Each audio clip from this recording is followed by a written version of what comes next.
In the Ozarks, people have always lived in rhythm with the natural world. Hunting, fishing, living off the land aren't just things we like to do, it's who we are. And though our lives are inextricably linked to the land we live on, today we've never been more disconnected from it. So join us as we travel across the region, bringing you the voices of the Ozarks, deepen our connection to the land, sharpen our skills in the outdoors, and learn what it means to be an Ozarker.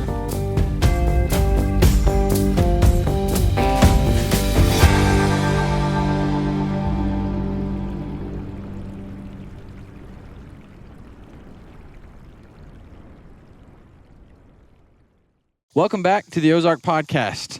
I'm your host, Kyle Veet, joined as always by co-host of the show with my good buddy, Kyle Plunkett. Yes, sir. Man, how are you? Good. I've been missing you. Been out traveling and on vacation and doing all kind of good stuff. That's right. We are coming back to you guys with the check station. Kyle's got some stories from his time abroad in the backwoods of Colorado. Abroad. To the other state of Colorado.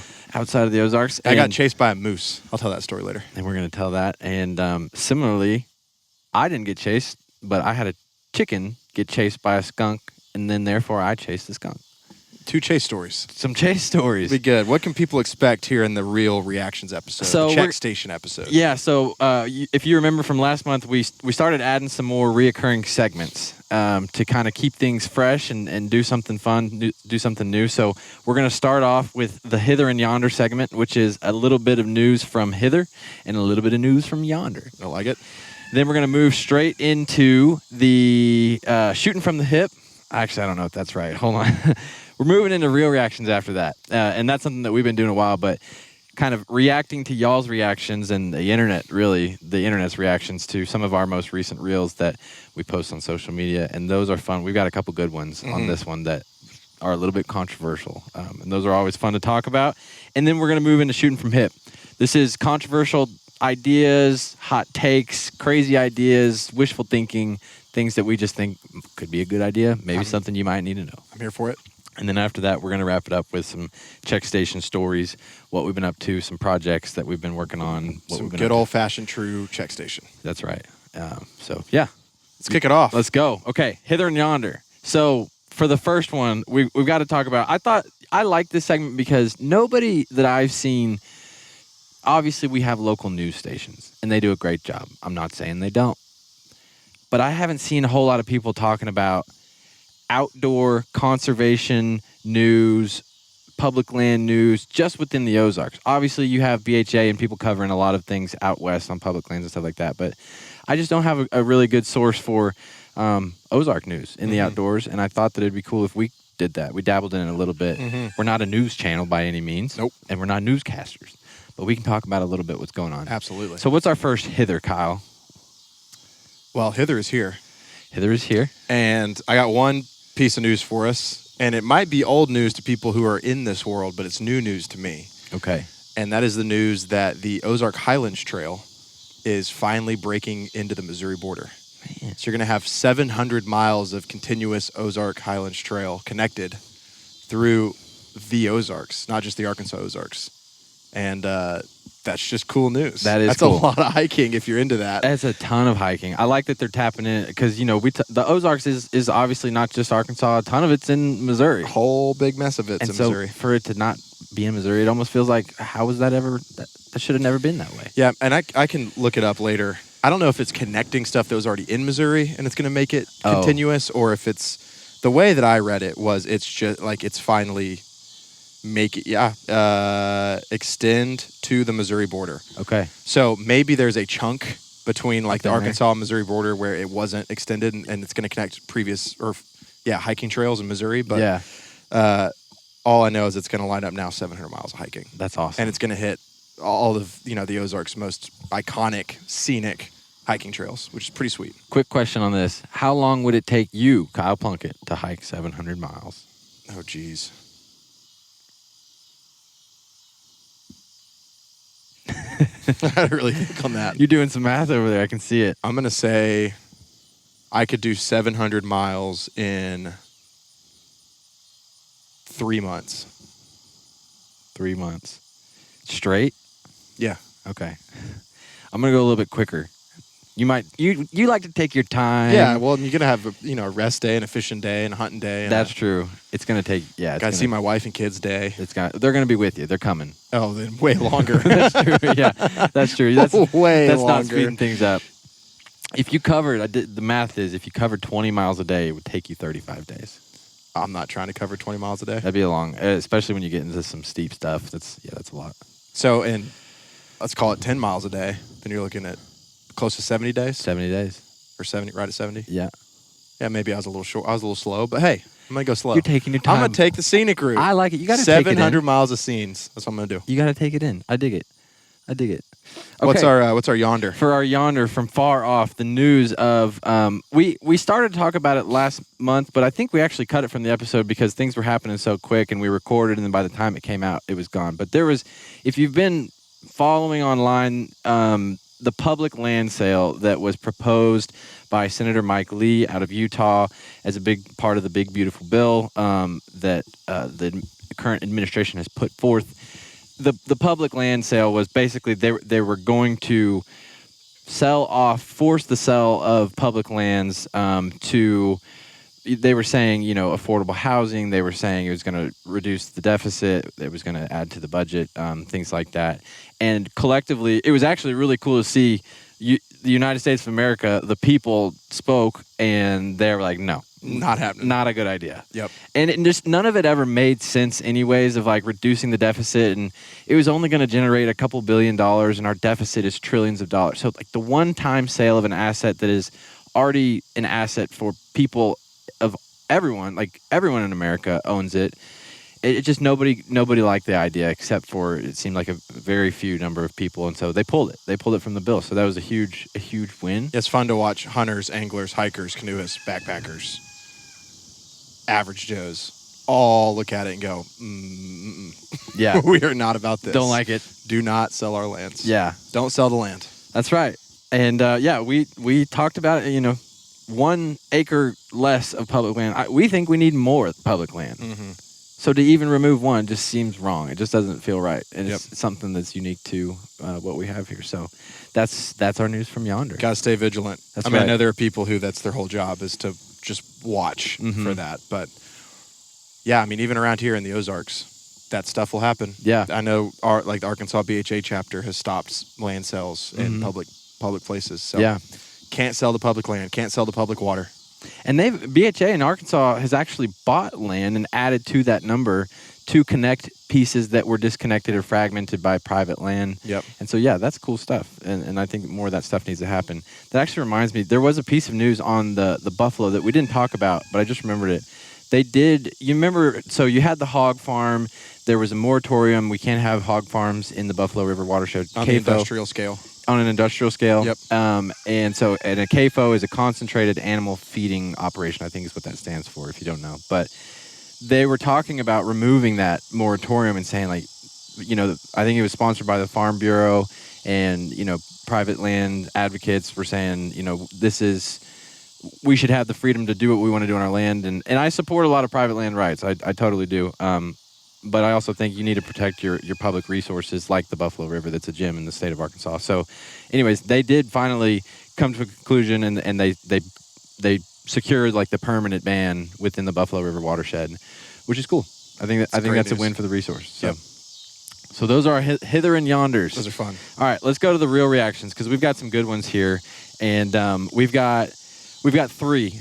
We've got one that was recent, and it was. And I want to start with this one because I think we could spend some time on it, but talking about the culture of Northwest Arkansas, but also the broader Ozarks, and how, and really the history of the Ozarks has been defined by people not from the Ozarks. Mm-hmm. And the narratives around the hillbilly image and all of these things that, the Ozarks are known for, how that's actually, Ozarkers didn't pick that image. And a lot of that came from other people. And so we're going to play Dr. Jared Phillips for this first reel. People want to come to the Ozarks and play because poor Ozarkers for 150 years built a landscape that they wanted to play in. Farmers in Newton County made the Buffalo River a pretty place to come. All progress is good. All growth is good. Mm-hmm. that is not true. In the 1970s, when the Back to Land movement came here, one of them, Crescent Dragon Wagon is her name. She's from New York. She wrote a lovely little article that was entitled, "If You're Going to Come Gently." Her thing was, look, for those of us that are coming in here and we're new to this place, there's a long tradition here. We're coming in kind of as guests in their home. And if we want to become a part of the community, which so many of these people did, and they became incredible parts of our community, it would behoove us, she said, to listen to what they have to teach us. What happens when it seems like kind of the primary force behind that change is actually generational Ozarkers? I think there is a distinction between that first generation of work, John Tyson and Don, and the work of a Sam is different than what we see in their heirs apparent. They're probably very lovely people. I've never met them, and I'm sure they're well-meaning, but they don't have that kind of connection to this place. Kyle, that was a great question. I just want to give you props for that. Appreciate it. You come through every now and then with some really good questions. Felt like a risky question. Yeah, man. So this one, I guess, to kind of go through the stats, this one really, like, it got sent around a bunch, 255 shares, 139 comments, 115,000 views. This is something it's very relevant right now. And I think that's why that's kind of what picked it up a little bit, with people sharing it around. And it's relevant because I guess this isn't really a new thing where you have, and we heard actually from Dr. Phillips, who's a history professor, it's not a new thing.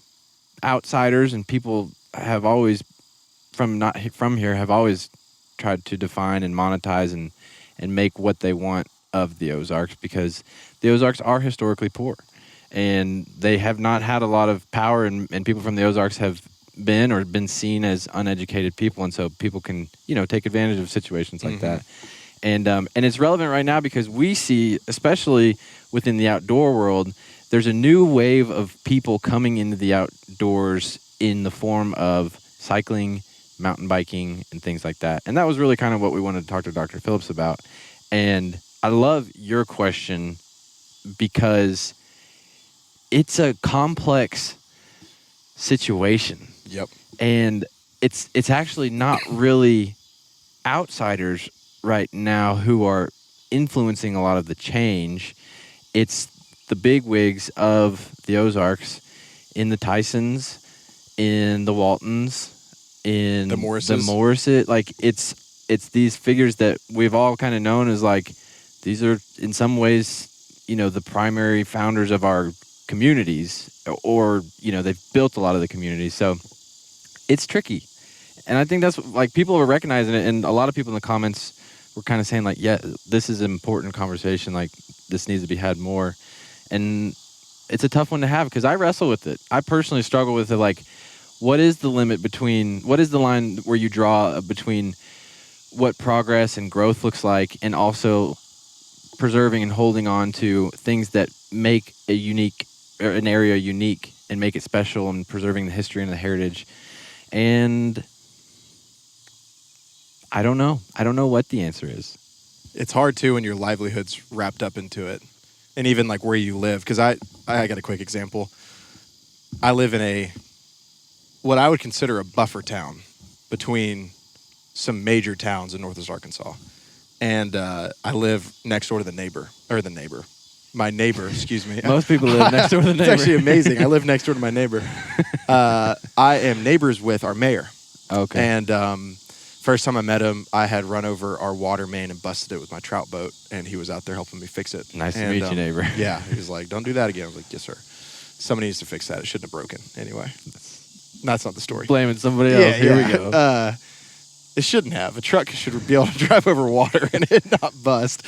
Anyway, he was like, hey, you should be a part of our, like, city council. I was like, well, what's that look like? And he was telling me, and kind of decided, like, man, I'm trying to, like, start a family here and jump into my career. I don't know if I can take on something different. But he was telling me how proud he was of stopping the Razorback Greenway from connecting City 1 to City 2, coming right through where we are in our town. And at the moment, my gut reaction was like, you fool. You. Like, what have you done? Do you not know what that would have done for, like, our property values, and what it does as things just pop up along the Greenway? And for y'all Ozarkers in Missouri, the Razorback Greenway is just a fancy bike trail, like paved trail that connects a whole chunk of Northwest Arkansas. It goes from square to square, Bentonville to Fayetteville. And beyond. Yeah. It's kind of all over. But, yeah, that was my gut, was like, what are you doing? And, like, progress is coming, you can't stop it, was kind of my initial, what have you done? Yeah. Like, I want the shops to come in, and I want to be close to the good stuff, and I want my home to increase in value and all of that. But then as I've sat on it now for, like, 5-6 years, I've kind of grown to, like, respect the decision. Because the generationally owned family farms are not getting sold off to be a strip mall. Or downtown, for as like how small it is with hardly nothing going on, still has the hardware store where I know the owner by name, and he, like, I'll stop by and he'll give my kids M&Ms out of the vending machine and ask how the fishing's been. So it's like, it's a weird, I really wanted it from some piece, but the other, like, the benefit of a community that hasn't been impacted by a greenway that brings in a bunch of other stuff, I'm actually benefiting from and loving it. Yeah. That's one small example of what's happening all over the place. And so I think that's why it's a conversation that needs to be had, is we're all feeling that of, like, it'd be nice, because it's nice for your home to get more valuable and to have, be closer to some good shops. But then you're also playing the game of, like, but is it worth losing, like, the soul of the town, or even, the pretty drives to work, or the still having the cow fields out by where that kind of separate the urban from the suburban, and then the true, and the city center and that kind of thing. Right. So, yeah, I don't have an answer for it. It's like, in some things I want to preserve everything and not let anybody touch it, and then other things I'm like, come on, let's go. Yeah. Big fancy hospitals are great. Yeah. And like access. Higher education is great. And whatever else. Good food and restaurants and all great. that stuff is fun. Yeah, it's tough. I guess you kind of have it'd be easy to fall into, like, two extremes. And the extreme is super pro progress, super pro forward development. Let's build it up high, let's build it out wide. Let's put in a bunch of new stuff, tons of money invested into the community. Yep. And then the other side would be, like, totally anti anything changing and back, like, just, I like it how it is. I actually liked it how it was 10 years ago, and I think we should go back and get rid of all the stuff. And I like, with anything, I feel like you have to have some kind of middle ground with that, because the risk is, if you go too far in any one way, you can look across the Ozarks. There are small towns all over the Ozarks that are dying, that, despite wanting to hold on to the soul of what makes a small town a great place to live, the kids are moving away, the farms are not getting taken over, and then the farms are just ultimately getting sold off, or I don't know what's happening. I guess that, they're getting sold off when people pass away. And so that's happening, and that's a real thing in small towns. But then on the other side, you have places where, you drive up to, like, Bentonville is kind of the epicenter of things in Northwest Arkansas changing right now.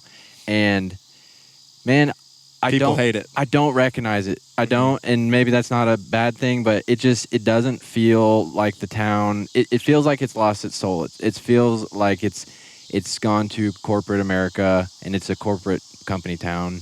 And just everything up there it's built to recruit people to Walmart and to Walmart vendors, and it just very much feels like that. And it just feels like the idea is like, well, we'll just buy culture. We'll just purchase a personality. And that's what it feels like when you go up there, and it's like, yep, this feels pretty much like a purchased town that doesn't really have any ties to what it used to be.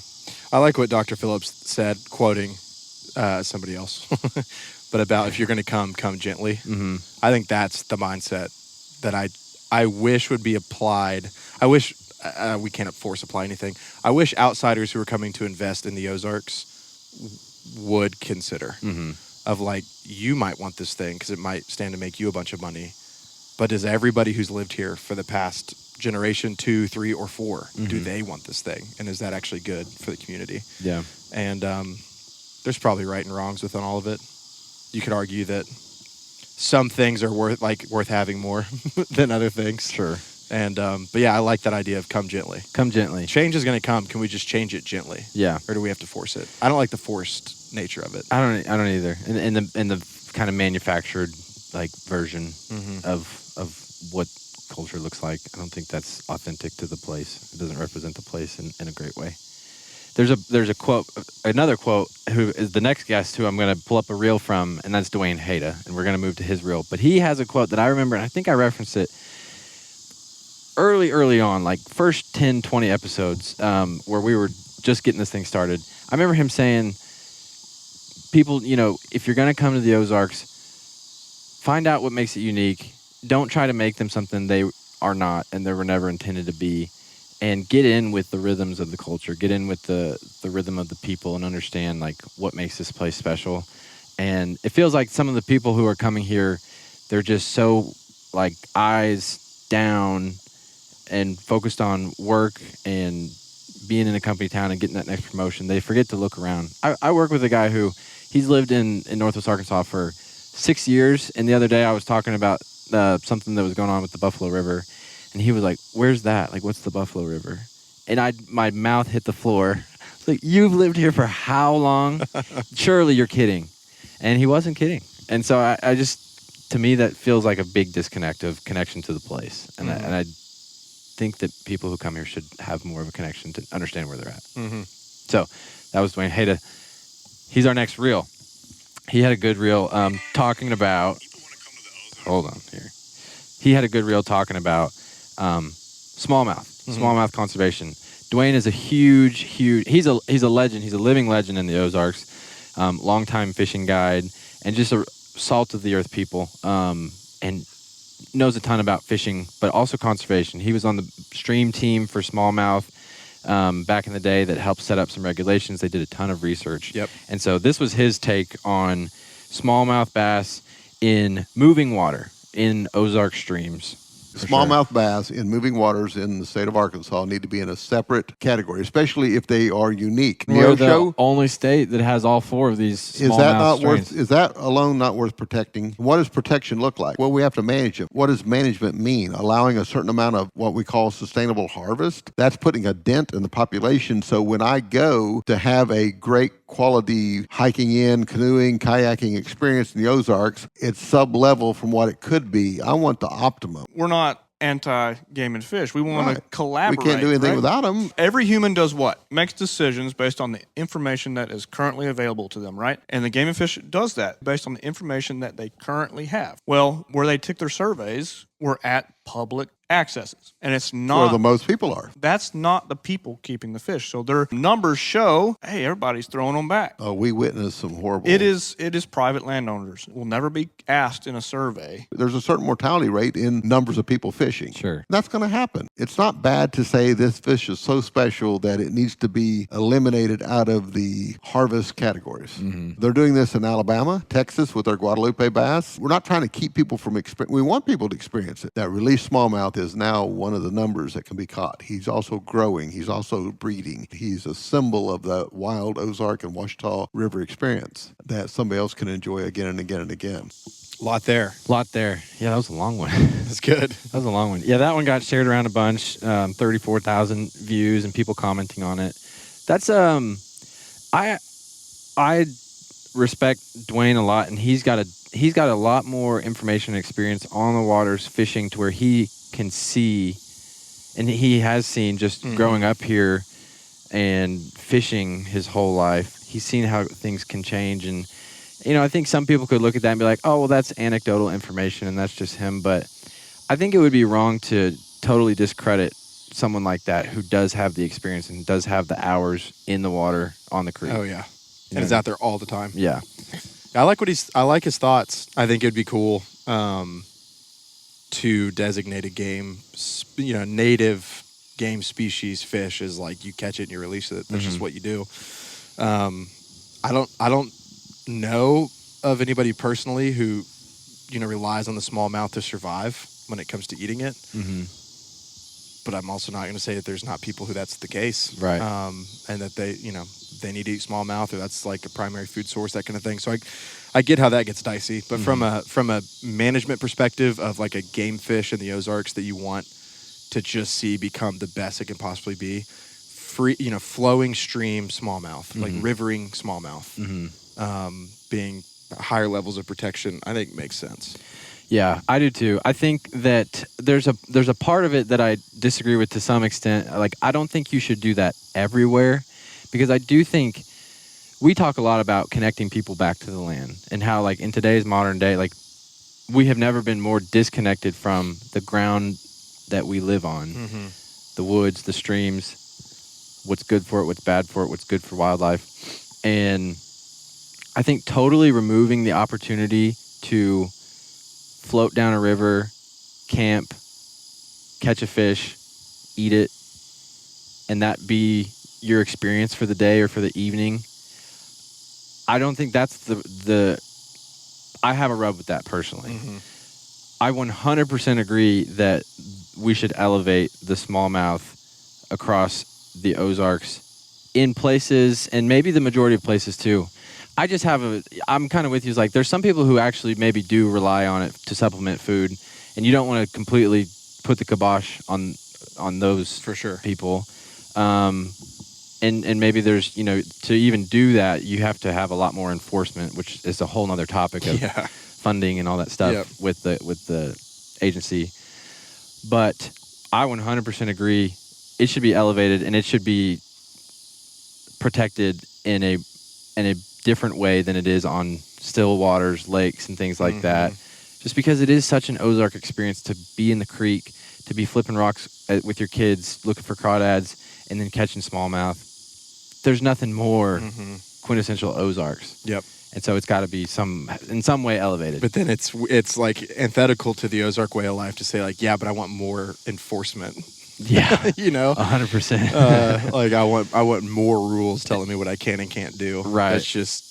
That's not at all our culture. No. And so it's another rub. It's another complex one. Man, that's great for what it can bring from my fishing experience. But now, am I now the outsider acting on behalf of my best interest to somebody who that's not their experience? Yeah. Like, is it the same conversation as the cultural conversation for businesses to come in as it is for fishing? I don't know. My take is because Arkansas is the only state that has all 4 strains, you need to do something. Yeah. And elevate them and highlight them and show that in a way that protects them so that we don't lose any of Which them. is that still counting the Neosho as a strain?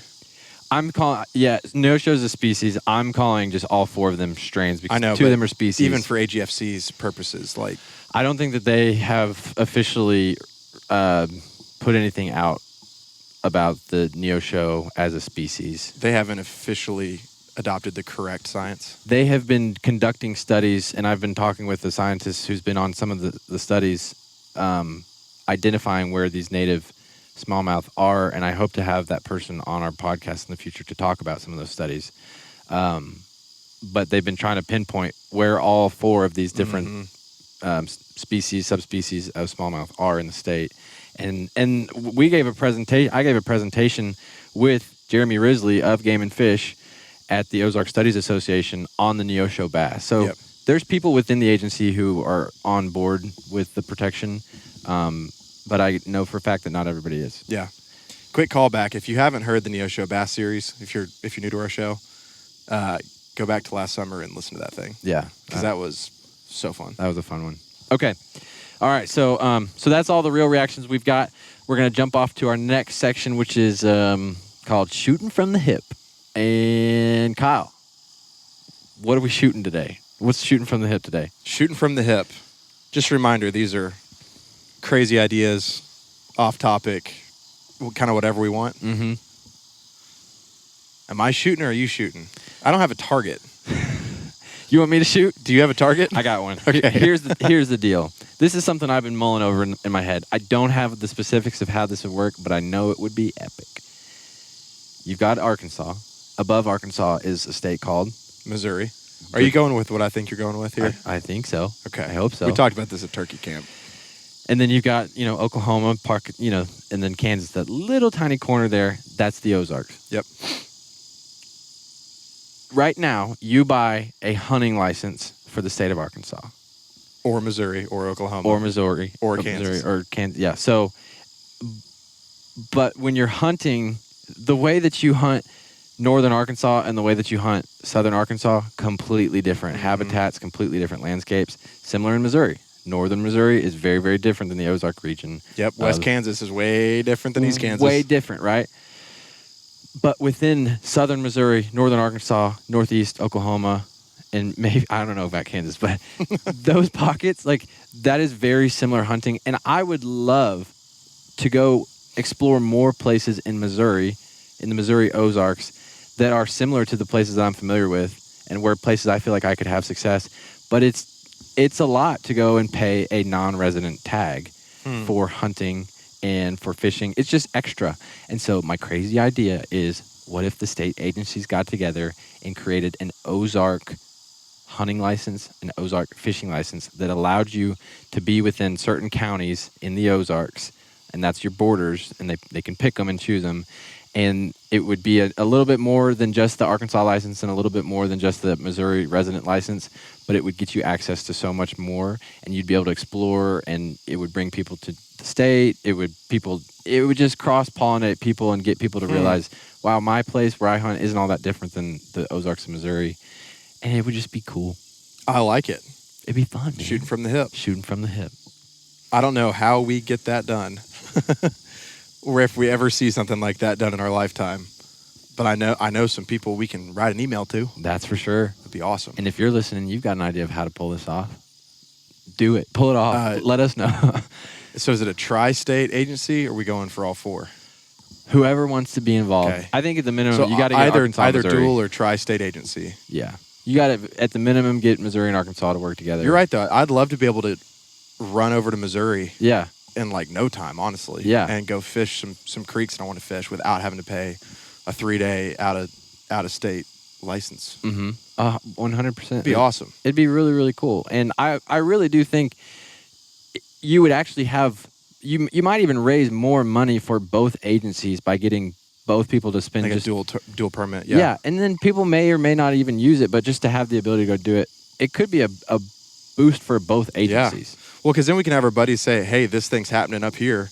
Y'all come catch this fish with me, or come shoot this bird with me, or come Right. hunt this deer with me, or whatever. It's like, heck yeah, I got my dual Ozark hunting license. How cool would that be? I'm there. No one, I don't think that Man, I happens love anywhere that else in idea. the States.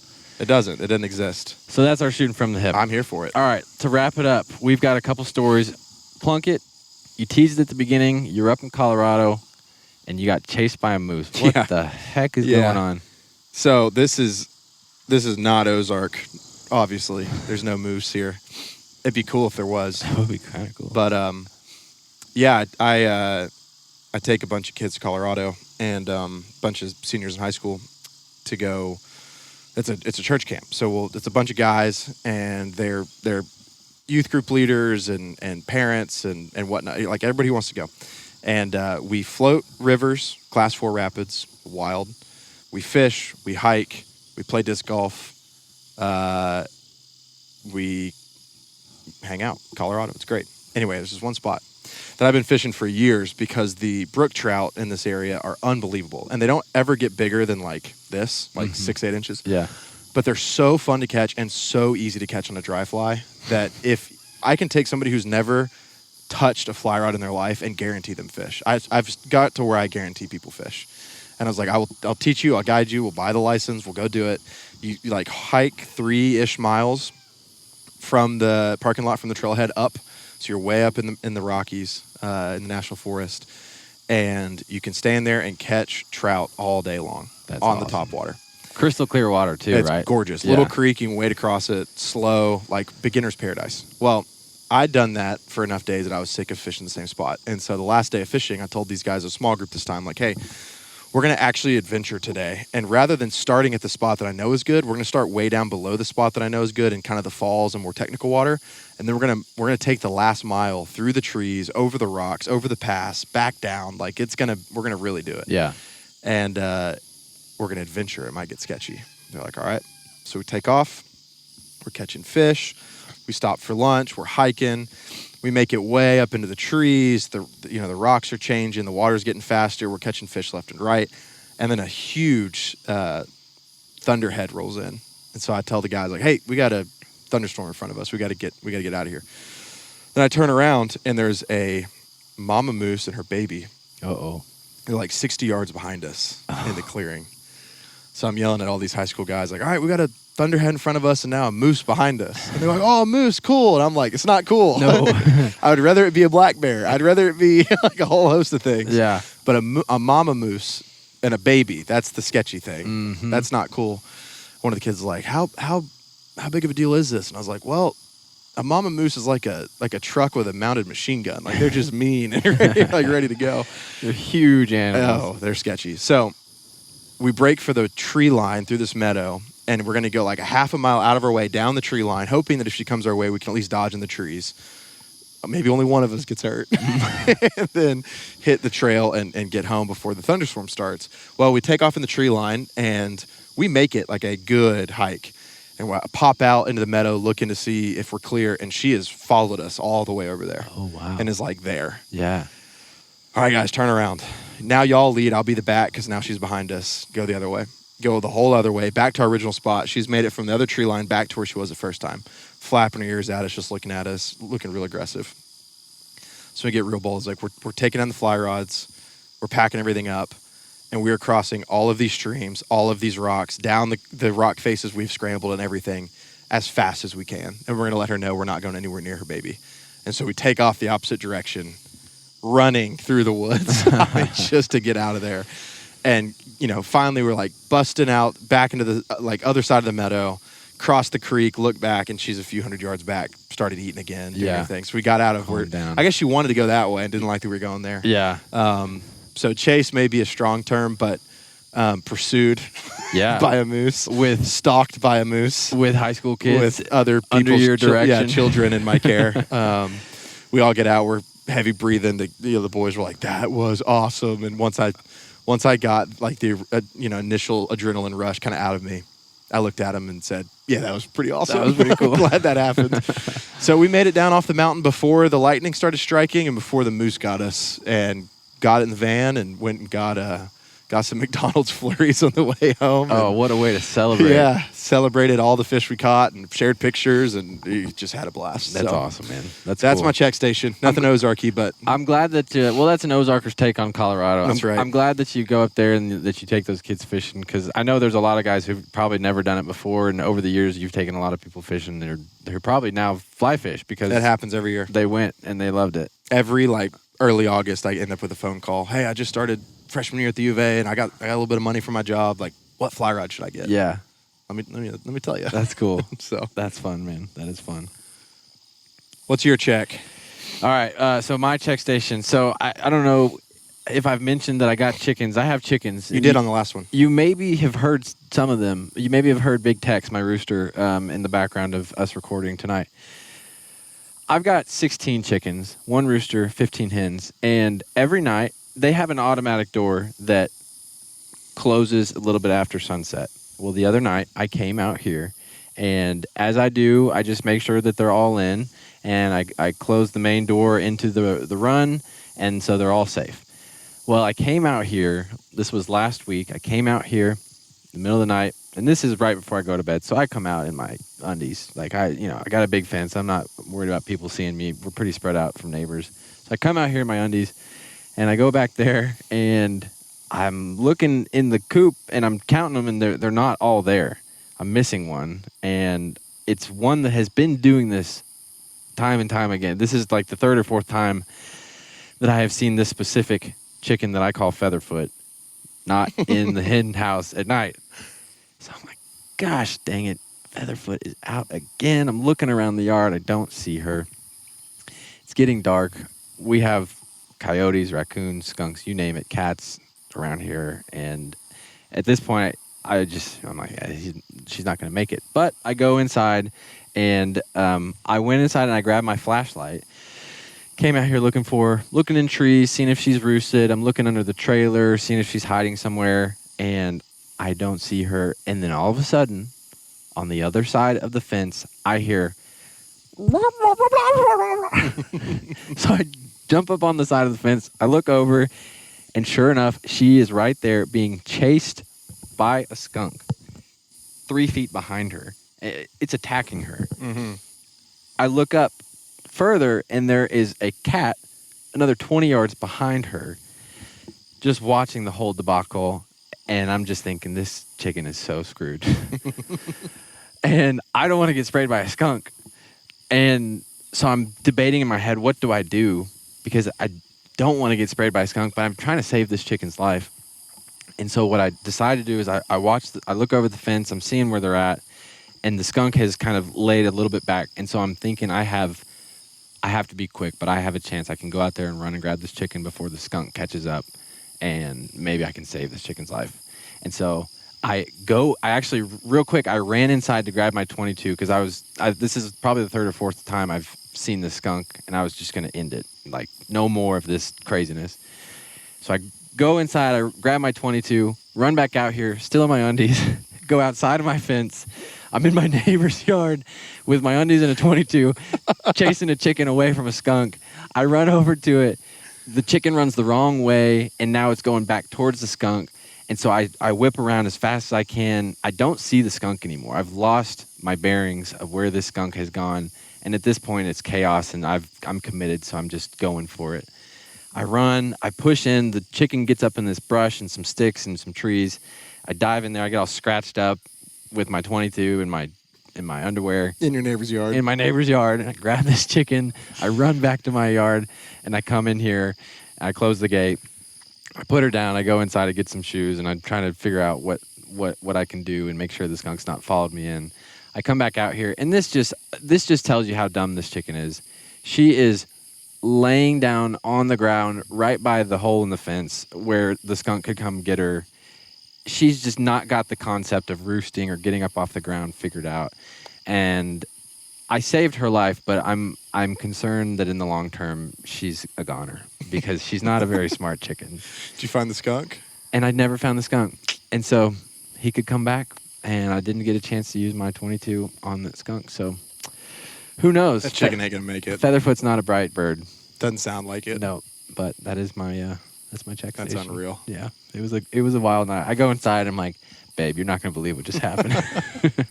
I'm sweating out of breath. Yeah, what'd she think? No, she thought it was hilarious, but she was concerned for Featherfoot's safety. I'm like, what about my safety?